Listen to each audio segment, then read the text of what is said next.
Yo, we are in the lab. Oh no, we're not in the lab.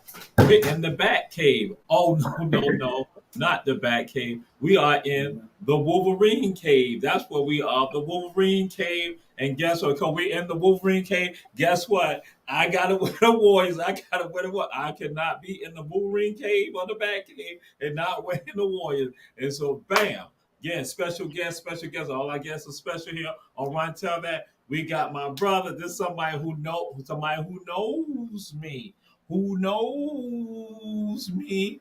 This is family right here. We go way back. We have Apostle John Cox. Some of y'all know him as Dada. Again, our own brother. Some of y'all even know him as Black Jesus. Because again, now we go way back from the west side to the east side. Because we would travel from the west side, going over to Fraser home, going over to Fred Russell, his village, and playing basketball on Crawford Square and all that. And we would bring the funk to them from off the west side. See, because we just like to say the west side. We would come over there.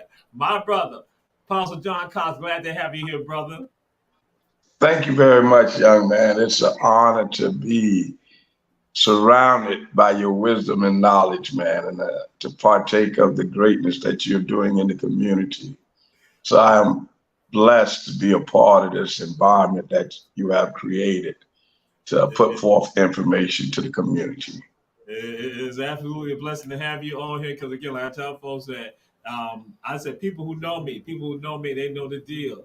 They know Bubba, they know Lil Claude, they know Claude Lee, they know all that. Something that's special to me because they help make me who I am. You want people to help make me who I am because I think about them nights walking from the west side to Fred Russell, walking to his village or walking from there at night back to the west side, and that we were all together. Again, some things that some of us tend to miss today, but we're all together. And so, my brother, I'm going to throw it out there, ask you this question. Who are you? Apostle Cox, who are you? To sum it up, I'm a man after God's own heart. Some people consider me a hood pastor because I go out into the communities, I support my people. But when it boils down, I'm just a servant of God, someone who is trying his best to make an impact on the lives of our young people and to promote excellence in their life structures. So when you put it all, I'm just a family man, a man of God, a man who loves people. And at my age, it's time to put back what some of the great leaders of the community had put into my spirit as I was growing up. So I'm just following the legacy that was established from 1979 up until this point. Nah, Apostle Cox, you ain't got to be talking about, say, not at your age or stuff like that. We ain't got to be going there like that. Hey, I'm proud of my 58 years. I was just see that one day. Ooh, Lord, that what happened on my tail. Like that one. See. All right. So my brother also gonna ask this question: Who your people? Who your people? You know how we gonna say? Who your people? Who your people? My people are those who are in my communities, in my Christian environments, in my economical, structural environments. My people are those who reflect my image and those who understand what it means for us to embrace one another. Those are my people. I don't reject anyone, but I try my best to embrace people of color so that we can come to a level of love, unity, and understanding so we can be more progressive in our communities. All right. So who's your family? I was like, who's your family? Who people in your family? Cause you know how that's how we gonna recognize people. Oh, that's so and so brother, right? That's so and so sister, right? That's so and so uncle, and they granddad. So yeah, who your people? Well, I have a large family here in Savannah when we talk biological. About my mother is no longer here, but she left a legacy of, I think I got grand nieces and nephews to the third generation. I'm a father of three, a granddad of four, and my kingdom family is those who come into the formality of God's will, and that's practically anyone who has a desire for God. And you have to always dissect the two. So I got a host of nieces who have businesses, and just being proud of the way my mother raised us and the people that I came in contact, because I always got my Upward Bound family. So I'll never forget my Upward Bound family. So one of my brothers in Christ, Brother Kernard, passed recently, and it was like I lost a true brother, because of the connection that we had with the Upward Bound family. So, there go three parts of a family structure that I'm a part of. That's right. That's it. Now we say the journey of life. That's it. So now, my brother, we move to this right. Who inspires you? Or what inspires you? Wow, that's a long list, brother.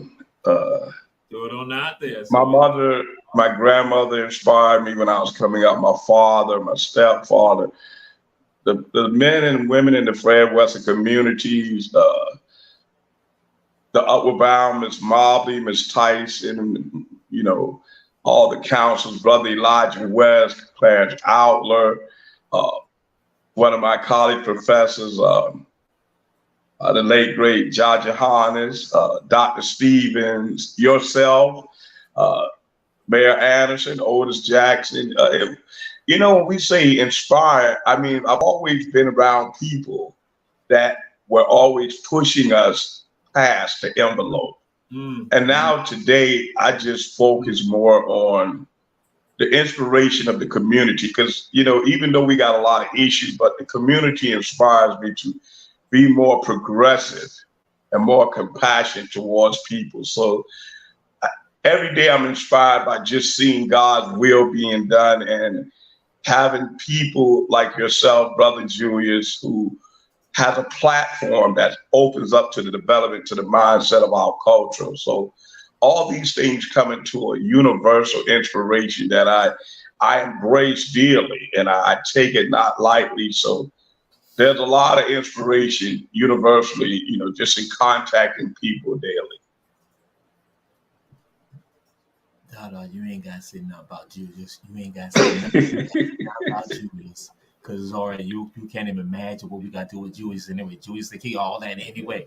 Julius think he's all that anyway. So you can't imagine. By you saying that right now, all that did was just push it up a notch. And I'm like, oh my God, the stuff we're gonna deal with. Oh Lord.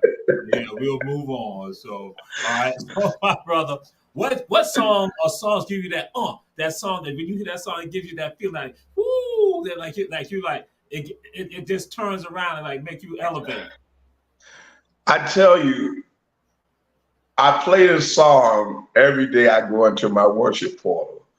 All It's right. two songs, one by Shekinah Glory, uh, Jesus, and When You Say Yes, and my favorite gospel artist, Jekyll and Carr, with Jehovah Jireh. I mean, that song, it propels you above your brokenness, you know, and it is such a powerful message of how God, you know, God shows his reflected love to you daily. And I'm telling you, when I get into my prayer and to my praise, which I do that practically every day, and even when I'm in my most darkest moment, a broken moment, I Yes. just go back to Shekinah Glory with Kim Stratton with a song called Broken. And I'm telling you, it's a song that it lifts you up till you think you're invincible with God. You think you can go out there like David used to go out and fight and slay those who come against him.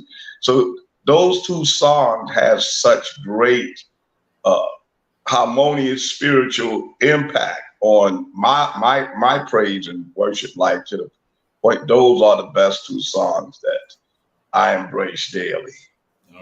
All right, absolutely. So that's why for the run tell that audience, we say to y'all share, share, share. And again, as always, you not provide with some other people songs that they can go get that inspiration too, that they can be motivated to. And that's why I let y'all notice there is a show that's being promoted by Our Black Media and also ATR is called From the Hood to the Pulpit. From the Hood to the Pulpit, one of the people that will be on there handling From the Hood to the Pulpit is a John Cox, one of the people. I'll be on there also, along with Reverend Leonard Smalls and Julius Hall too. But you know, I'm just Brother Julius, wonderful man.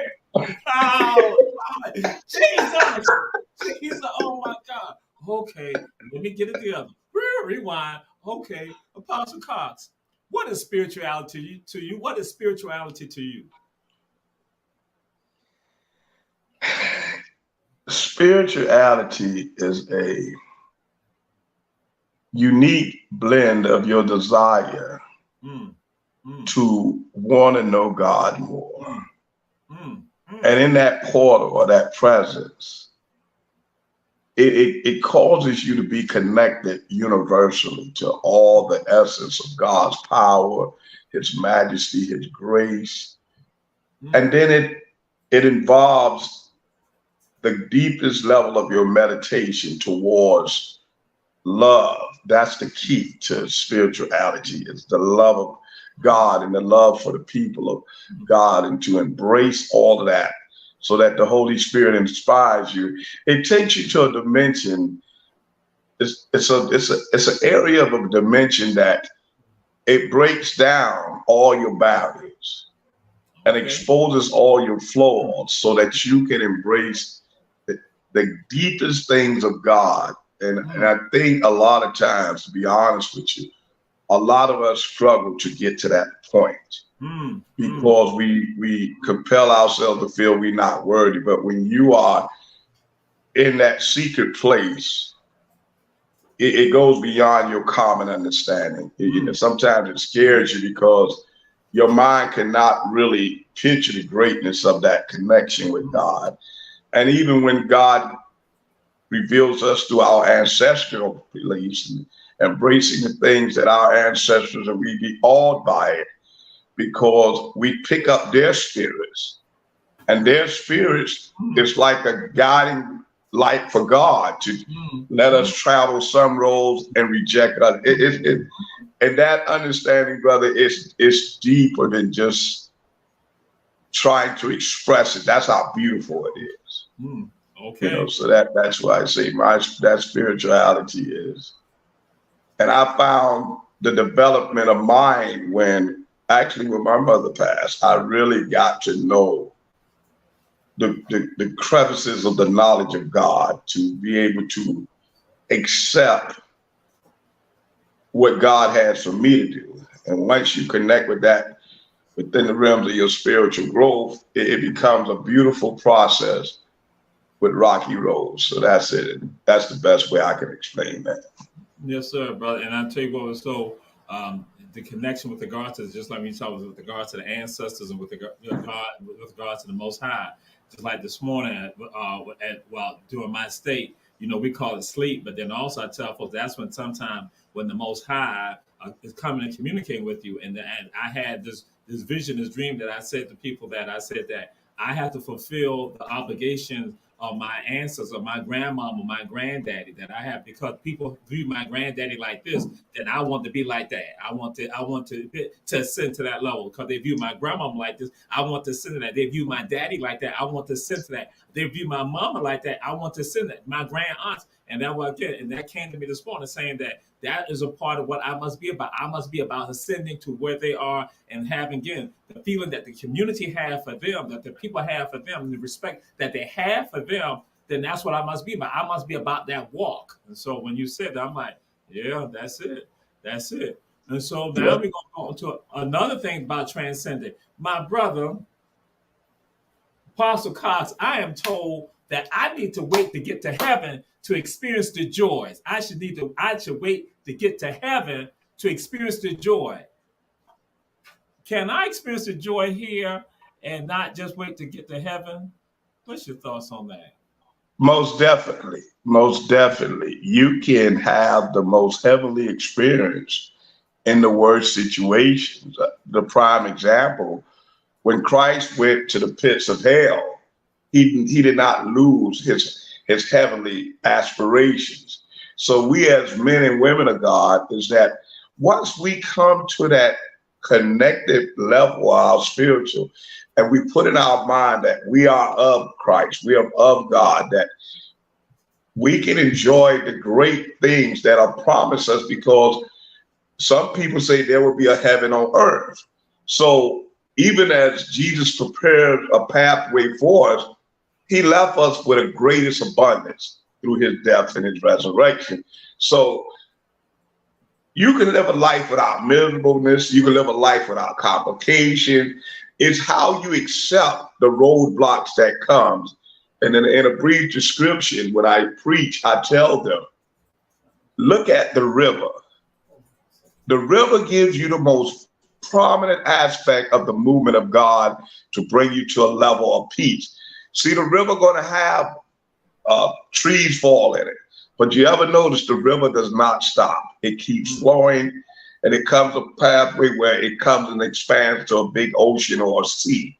So when we allow our spirit to take us to that aspect, your heaven can be right here on earth. It's determining how much you trust God and how you have faith that all things are possible through Christ. And once we become obedient and submissive and committed, the faith blends in with that, and the Holy Spirit makes sure that our life is what? Comforting. So we have to understand that even though we are in a wicked world, because some of my best days on the earth when I'm just home playing with my dog in the backyard, I don't have to worry about stuff outside of my realm of peace.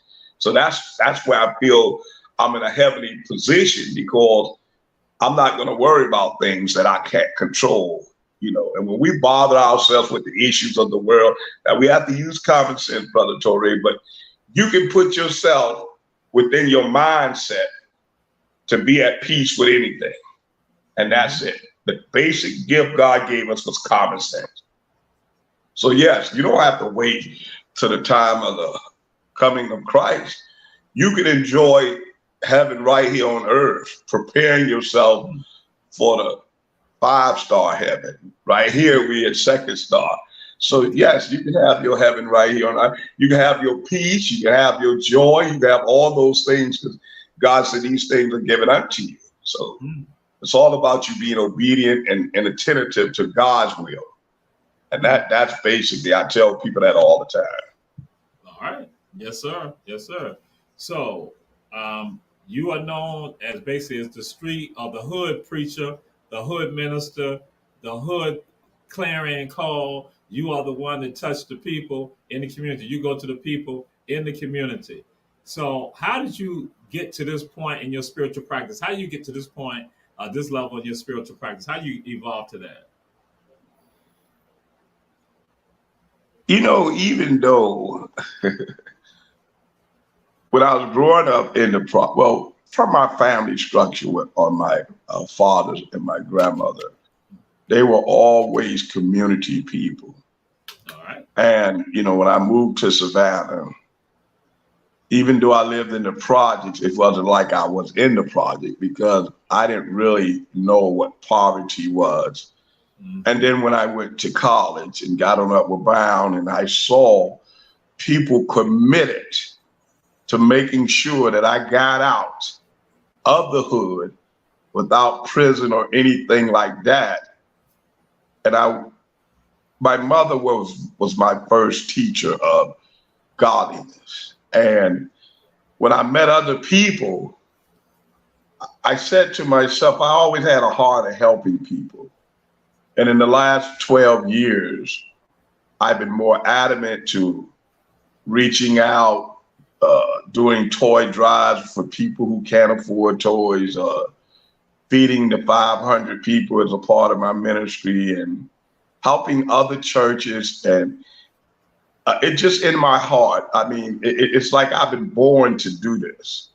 And as God is telling me that, to take it to a higher level, is connecting with other people who are doing the same thing. Because to move up and to do this type of work, you gotta love people, because going out there in that hood, it ain't easy. We're about to go on Highway 17 by the 2 hotels, because I went out there one day with a partner and I saw these little children barely eating. I saw mothers evicted from their homes, got to do all kinds of things to keep them. So that hurts me when I see the young men, getting murdered in the streets, and it just makes me cry out to God, because it's like the children are suffering. And when 2 things I hate, to see a woman being downtrodden and children suffering, because it just in me, and I'm just coming into that branch of connection that going out is like a peace that surpasses my understanding.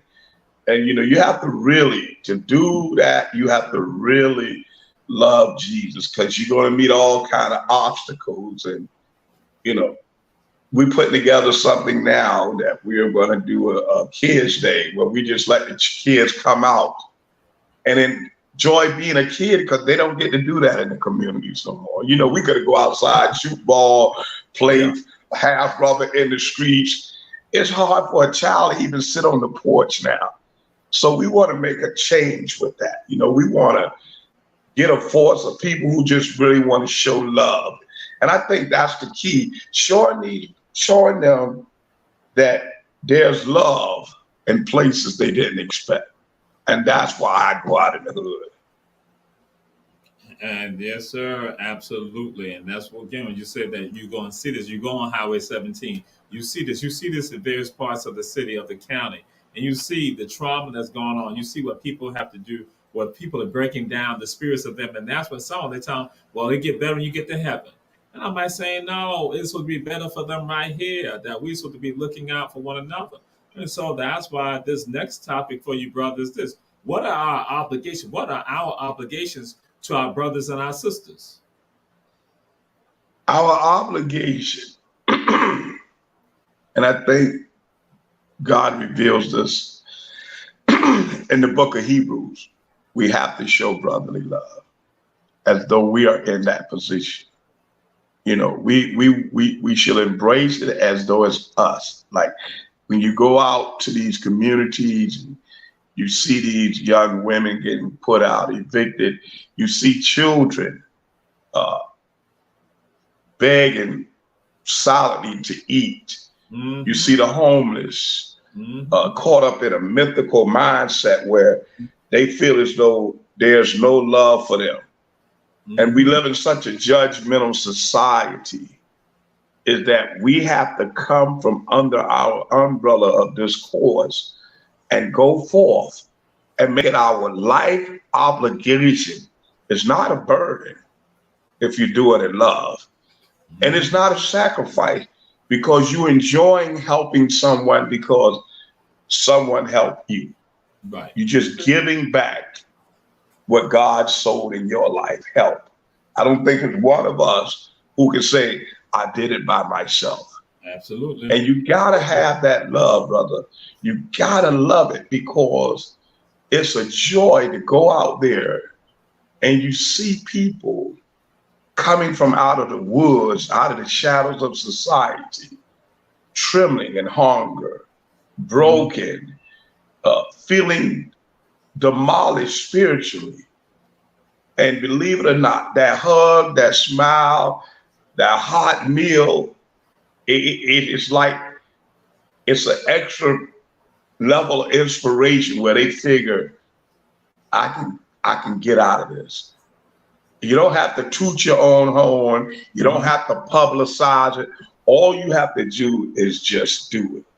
And when you do that, when you go out, even if you have to go by yourself, I tell you, one of the things that really propelled me to this, my brother, I was working in Atlanta in the 5 Point Station, and one 4th of July, and I had to do the night shift. And I looked out the office, the vestibule window, and I saw a lady come from behind a tree.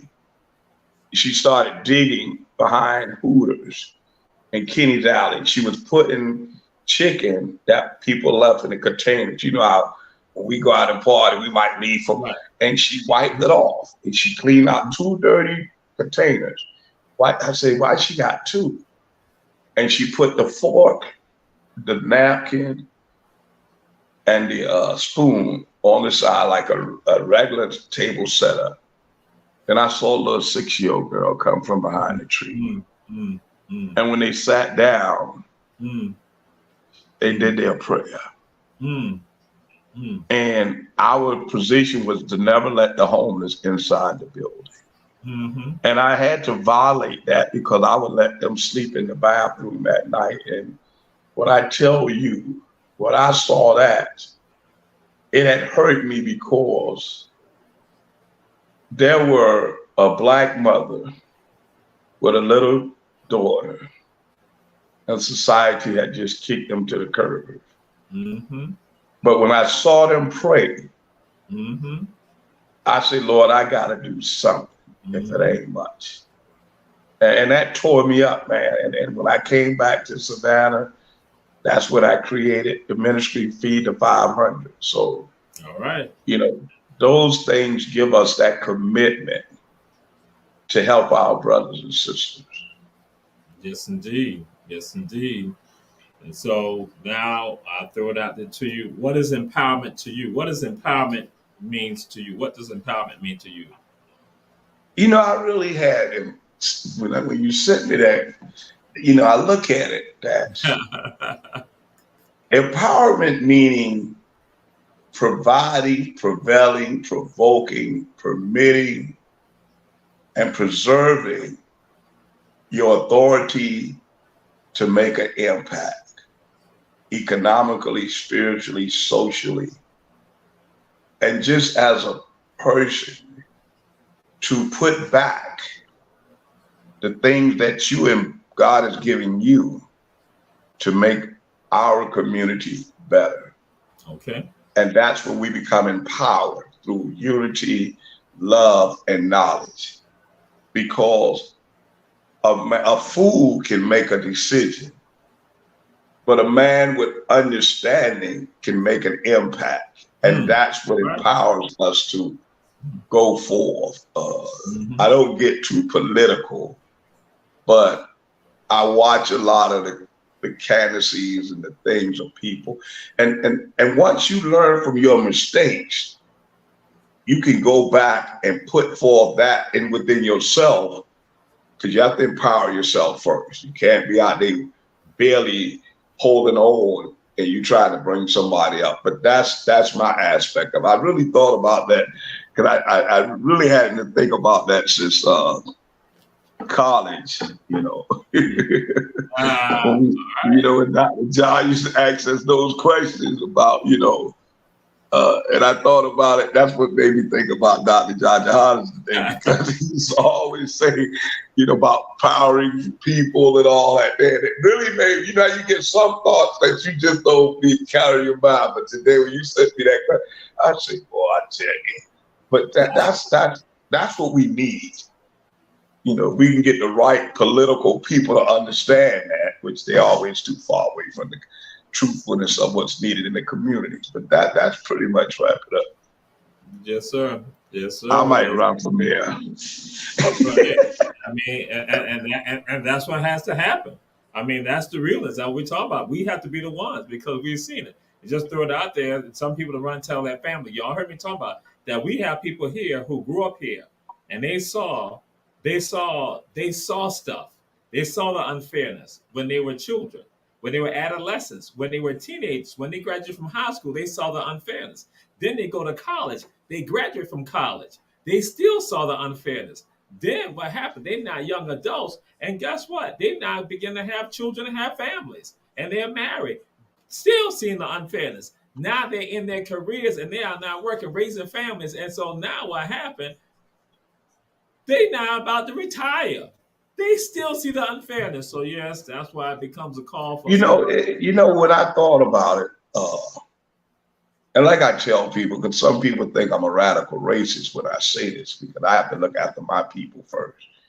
But in my mindset, because I was preaching this for 4 years now, when it comes to the Black community in America, we just have to shut down. You know, the greatest power is in our silence and our lack of movement. Let me express it to you. All right, I have a movement called the 72 Hours of Power. They always call us lazy what? You know what I'm saying? Mm-hmm. Shut it down. For 72 hours. Don't go to work. Don't shop at their stores. Don't use social media. Don't go to the gas stations. Just stay home, cut your lights off, cut your water off. Go into an isolated state. In 72 hours, America will crumble if the Black community just shut it down. I've been receiving that spiritually for the last 4 years. Because in order for you to get, you got to give yourself the opportunity to make a hereditary legacy impact on the oppressors of the communities. Martin Luther clearly said they gave us everything except economical power. That's right. And in order for us to regain that statue, all we have to do is shut it down. 72 hours, we will change the entire narrative of the world. All right. 72 hours without us, they cannot survive. But because we worry about the light bill, we look at what we are going through in our communities now. Even in our city, everybody who we trusted has done what? Turn their back against us. You know, they only want us when they need us for political gain. Then they turn their backs on us. Even up to the White House, they don't give us because we don't demand. We speak about it, but we don't make an impact about it. We can march on Washington with 10 million. That's not going to get it. But if we stop being in that slave mentality, I got to go flip Pastor burgers, I got to go flip master this and that, and we just shut it down, 72 hours is all it takes for the African American community to rise above the ashes of disgrace. I truly believe that with all my heart and soul, because when Nat Turner approached it, what happens? One of us told on him. But when we do it on a level worldwide, we will see the impact. Our communities will rise above the ashes. If we don't get them out, brother, if we don't get the toxic ones out of the communities, if we don't come forward and provide those who are destroying the core of our communities, we're going to still suffer. And that's why when you saw generation after generation, level after level, no matter how high we rise, we are never equal to the least of what they reveals to us. Okay. And it's scriptural. Okay. It's biblical. Yes, sir. What did God tell Moses? Get my people from amongst them. Mm-hmm. And they established economical power because God told them to go back and borrow everything they had, the deeds of the land. So if you dead and gone, you can't collect nothing. See, so that's what I say about this community thing, man, and how we help each other. Is first we got to learn to love each other. That's our biggest failure. We hate each other, and that's the way they provoked us to do. They gave us that mentality through social media, through promoting this, to developing the spirit of feminists and all these different things. And bam, here we are, fools running amongst to slaughter. So that's basically how I look at it. It sounds kind of radical, but that's it in a nutshell. Okay. Okay. And PE said, Public Enemy said, shut them down, shut them down, shut them down, shut them down, Hey, shut them down. hey, we ain't shut them down yet. And Malcolm say by any means necessary. So down. we have to, this is what the city and the nation needs, a very transparent platform that we can be genuine.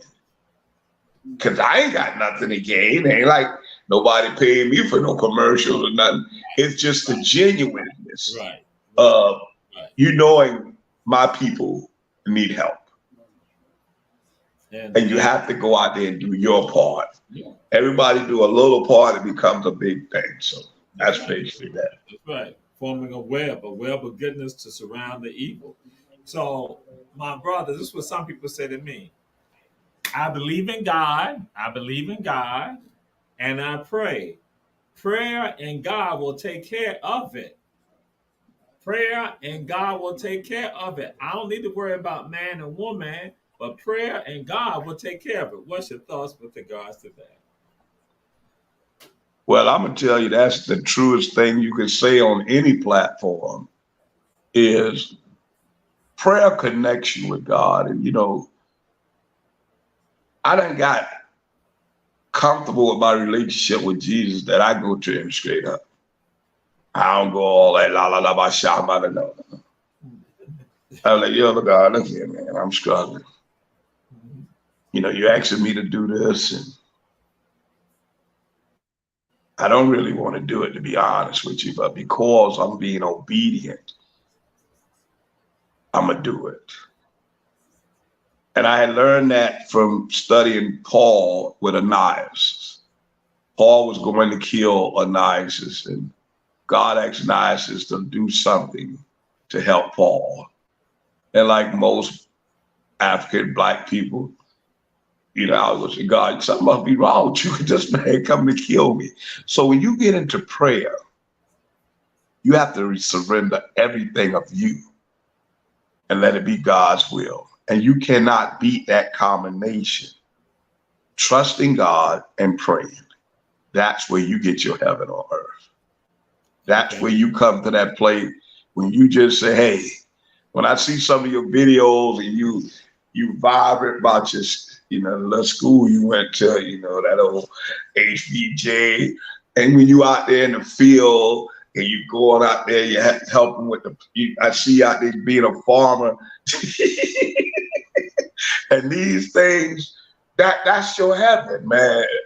And you go up there to your school, you love the school, you so putting it out there, and everybody's like, oh man, this man here really enjoying that. And people admire you for that. Even though they might say, HBJ the best in the city, but I ain't getting into that. But they admire your energy when they see that.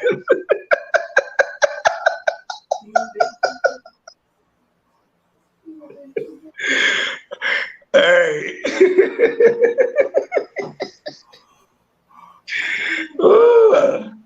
I had to get you on that one, brother. I mean, that's just where, that's that connection that gives you that heaven on earth through your prayer life, through your relationship with God, Jehovah? That was going to be the last question I was going to pose. And at first I had thought about, no, let that be the first one, Jamal. Let that be the first one. But then I said, no, I ain't going to do data like that. I'm just going to let that be the last one. So, because I know some of you in the Run Tell That Family, you're a little confused right now of what just happened. You saw God told me to leave. God told me to leave. But then God said, "Go back in there. You are a warrior." But anyway, so Apostle John Collins, we're gonna ask this question. And I pray to God that you get it right. I'm praying right now. Praying to God that you get it right. What is the best high school in Savannah, Chattanooga County, Georgia, and the world? What is the best high school? Because I want my people to understand what just transpired. What is the best high school? To be honest with you, Richard Otter High. Jenkins all right, but back in the day, Richard Otter was the school.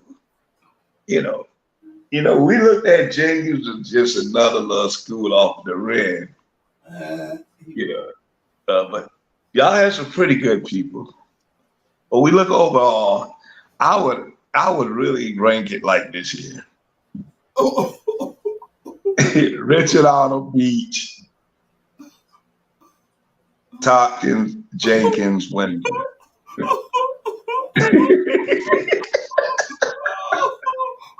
When you look at the over impact, because really back in the day, we always thought that when you went to Jenkins, you was a little kind of bougie and uppity.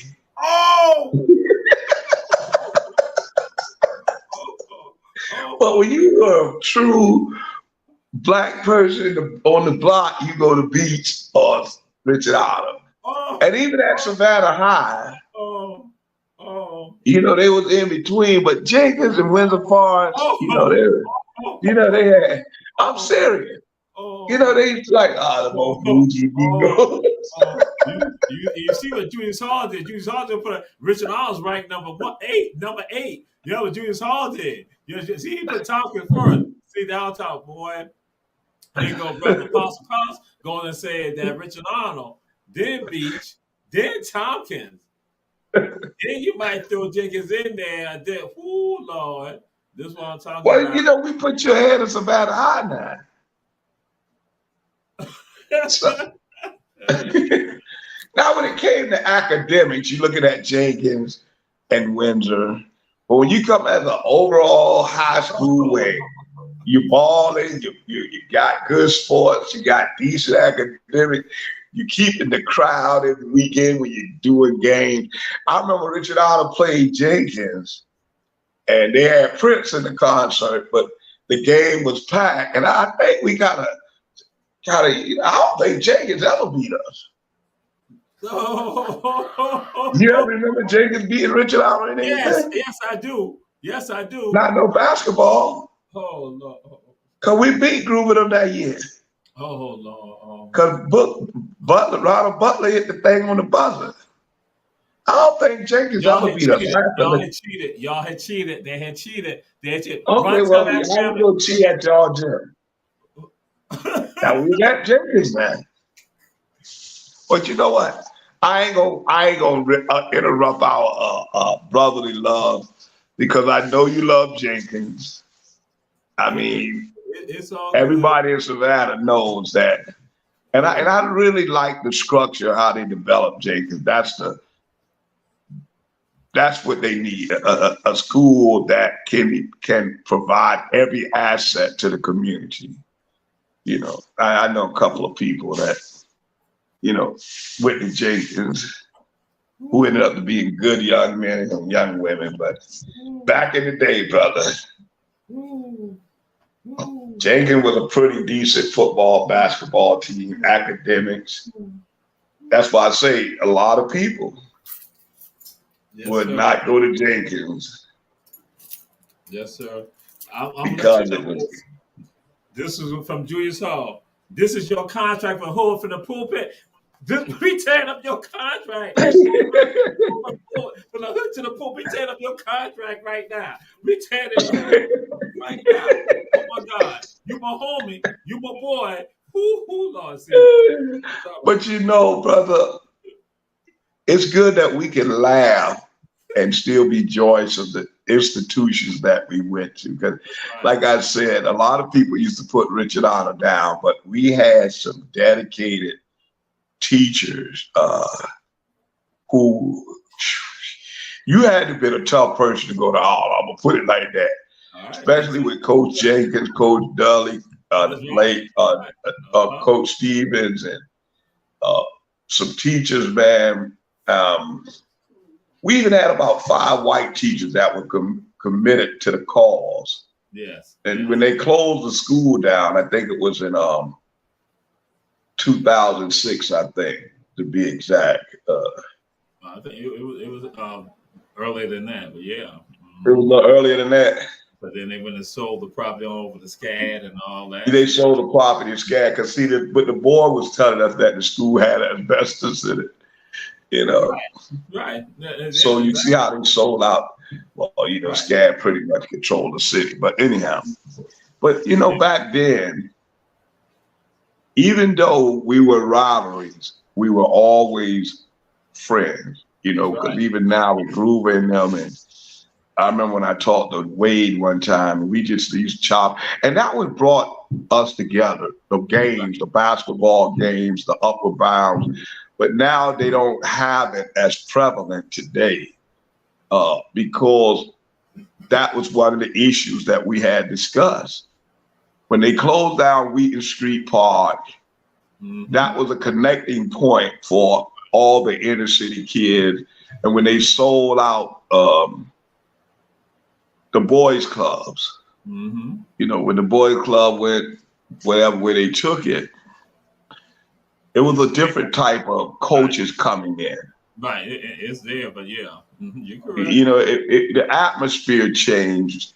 The legends that established the legacies at these different areas, the makeup and the mindset of the men who's doing it now, I don't agree with it 100%, but it wasn't the genuinest love. It's now about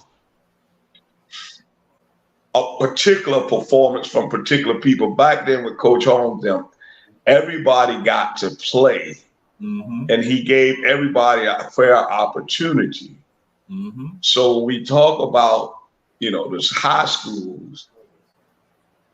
We have to give Jenkins their credit because you get an overall student, you get a whole student, and a lot of the schools are like that. But then you have some sports, cheerleading, those are things that are inspiring. And when you get these kids out there, you got to look at the development of the whole child. You know? And I give Jenkins their props, is that their system is not just built for you to go out there and shoot jumpers. It's out there for you to be able to be educated. So if that jumper gets you to the next level, you know how to control your behavior, your mentality, your economical impact, and things of that nature. So, you know, you can congratulate how the makeup of Jenkins have changed for the betterment of the whole student. Because, you know, back then and there, a lot of times the players just played ball, like a lot of the black schools. You know, if you play ball, you know, you got some perks that most students, they do that in college. So, you know, it just the impact. I think my partner's son plays for Jenkins, and he's about to go to Wake Forest. And I said, why are you sending him to Wake Forest? He said, because of the academics. So that goes to show you, we more focused on the full development of our children who are athletes, and even those who are going into the academic arena, is that when you got a high impactful alumni base like Jenkins have, people who will come back and help out, that's what we need in the community. Right, absolutely. You know, they set a role model of high standards so that when we come back into the community and don't forget where we come from, then we make an impact. because I know a lot of them done made it and don't want to come back. It's like they hate what developed them to who they are. And that's when we talk about prayer in God, faith and belief, community impact. That's what we lost. Yes, sir. Those that come back to the people who helped develop them. I ain't going to say get out like we in a prison, but just to elevate us. Because there's not too many cities like Savannah. Right. You know, we got our issues like any other city, but we have enough impactful people in our communities who still care. Right. And we had to make that sacrifice to hang around, as the word says, until you could be self-sufficient on your own. And that's what we got to come back and let them see a positive growth from our communities. You know, we had some athletes go and make pros. They don't want to come back. They don't want to put the caps on for the young kids. And that's a tragedy in our community. So now you have some of the great leaders that really made impact in the community. They have gone. So somebody got to grab that torch and keep running with it. And in fact, there are some right now. Coach Rob DeLoatru's on Ebony Sports Recorders with Coach Julius Hall, Coach Bernard Brown, myself, and Coach Ben Troop. So 27-17, iron sharp as iron. And so Coach Sam Carter, that's what's going on. So creating, and so they have put on camps and they have had folks who've come back to say, hey, we understand because that's what they're taught. So I'll throw something out there to you. What is one of the best seafood restaurants in this area? In the city? In this area. You don't have the restaurant?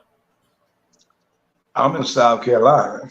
But it's still an area, ain't it? Oh my God. Just want to talk about it. You want me to tell you something? What's the name of your restaurant? You know, let the people know. Hey, let me tell you, I'm doing a lot of stuff. Let me show you today. I'm doing a lot of stuff from the house now because I got to get cataract surgery soon. And it kind of had upset me because somebody had responded to one of my snow crab balls. And they would say, oh, I can get that at Linda's for $15. I said, but yeah, 4 weeks ago, Linda's had maggots in their seafood ball. But y'all, see what I'm saying? But that's an issue that I don't like to really get into when it comes to Black businesses versus other races. We get that. But I tell you, a matter of fact, Friday, we're doing oxtail dinners. So I want people to know how they can get in touch with you because people run and tell that family because we want people to support. Well, they can call my number, which is 912-417-0525. And I'm doing fun. Repeat it again because we got a lot of Tompkins people, Savannah High people, Beach people, Johnson people, Windsor Forest, Allen people, Rose people. So repeat the number again slow so they can. It's 912-417-0525. We're going to do something every Thursday, Friday, and Saturday. And that's raising funds for us to go to Nigeria in October. So we'll be doing shrimp balls, oxtails, soul food, and seafood. My restaurant, we does seafood, soul food, and Caribbean food. Where's the restaurant? And where's your restaurant? 4401A Caroline Drive. I'm doing a lot of cooking out of my house. Like I said, I'm here for the next 2 to 3 months. Matter of fact, we did the. Where's Caroline Drive? Where's that at? Because I want the people to know. It's like coming up the Lessons off of the La Roche.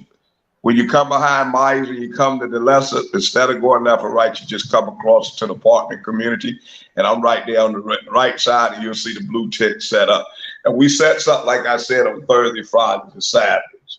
But we did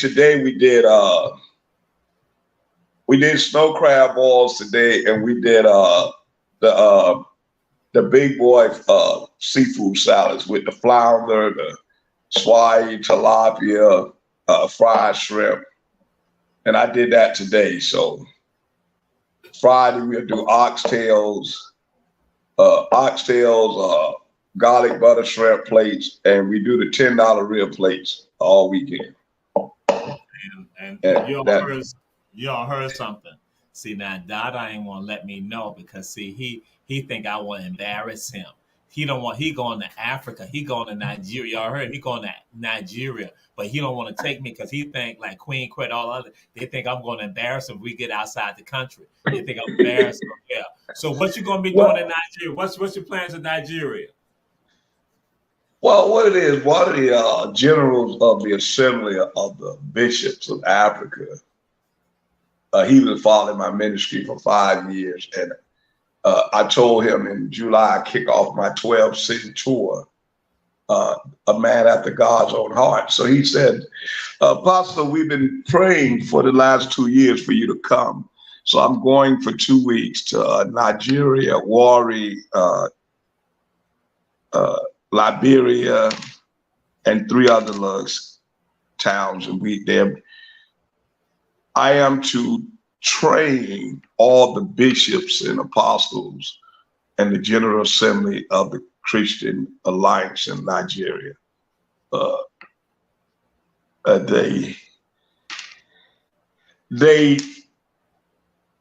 calling is to bring the churches of Africa together, which I was asking myself for the last month. Why me? I'm just a simple man. But, you know, they think highly of my transparency because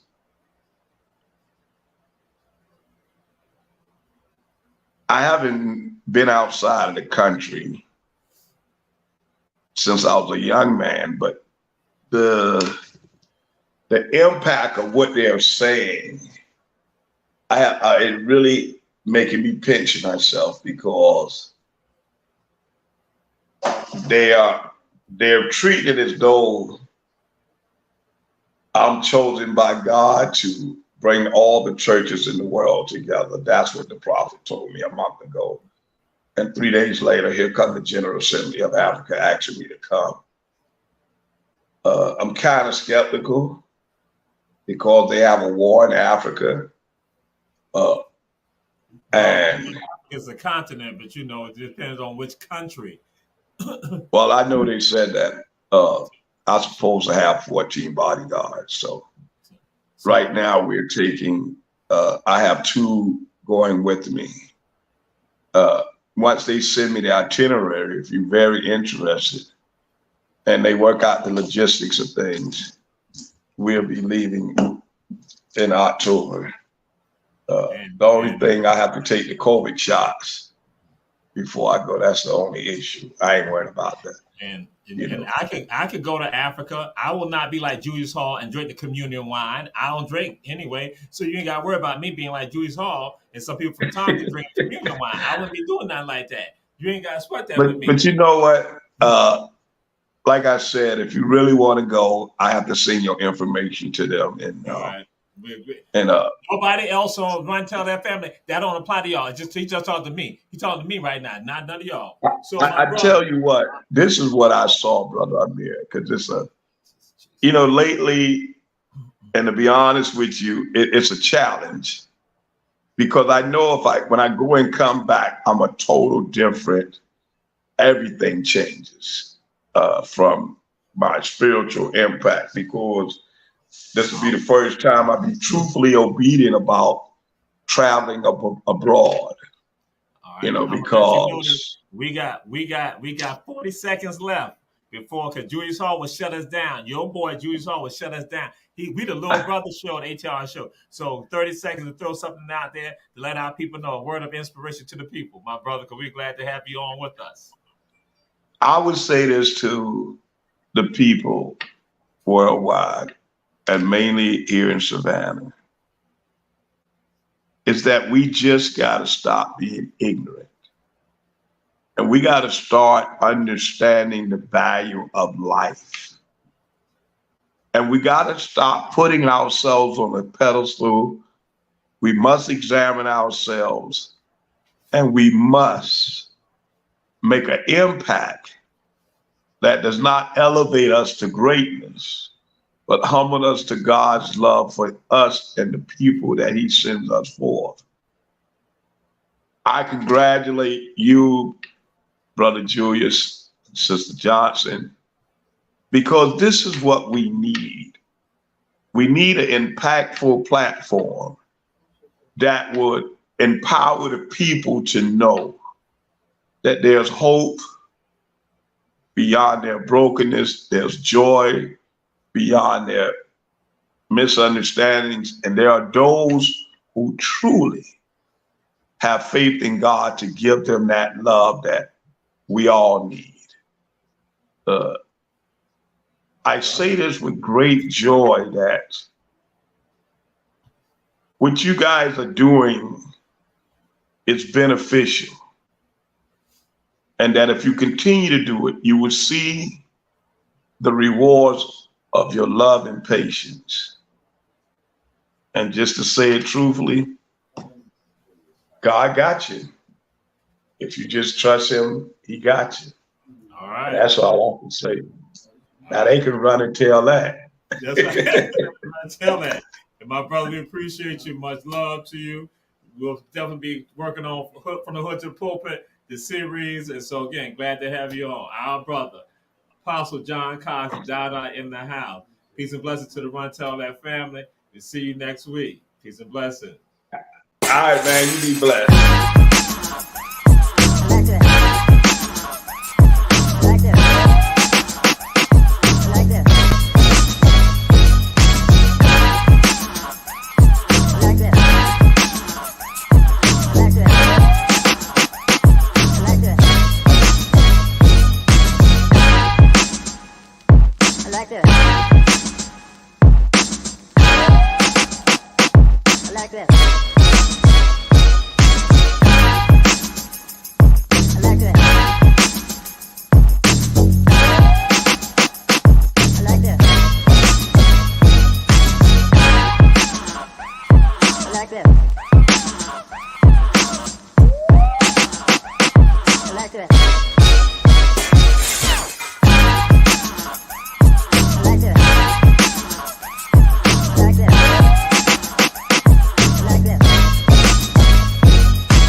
like that.